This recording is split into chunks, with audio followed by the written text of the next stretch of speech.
ምንም ላስብም አልቻልኩም።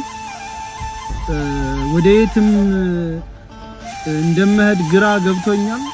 ሁላችሁም እንግዲህ በተለይ ደግሞ ይሄን ጉዳይ የኤምባሲ ሰዎች መፍታት የምትችሉ ከሆነ ትብብራችሁን እንሻለን። ቪዲዮውን ሼር ሪፖስት። እንግዲህ ሁላችሁም እንደምታውቁት እኔ ወደ ኢማራት ከመጣው ገና 6 ወሬ።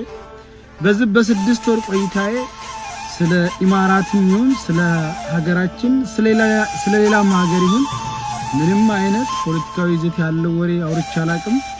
ወጥቼ ገብቼ ስራዬ ነው። ከስራዬ ውጪ እንደ ድሮው እንኳን አንዳንድ ነገር እንኳን ጣልጣል ማድረጋቸውንም ተናግሬም አላቅ። እንግዲህ በዚሁ እያለ የሃኒ ጉዳይ ተፈጠረ።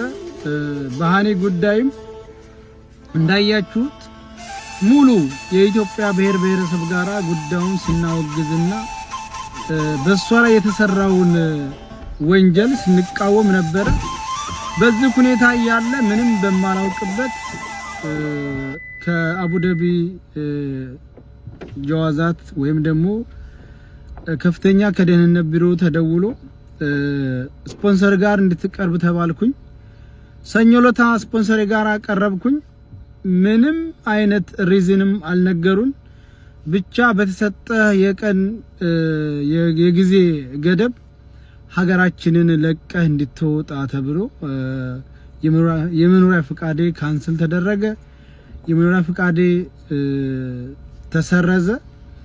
ጉዳዩን እንኳን ለማወቅ ምንድነው ብለን በብዙ መንገድ ሄድ ምንም አይነት ምክንያት ልናገኝ አልቻልንም። ብቻ የኢማራትን ሀገር ለቀህ በተሰጠ ጊዜ እንድትወጣ የሚል ነው።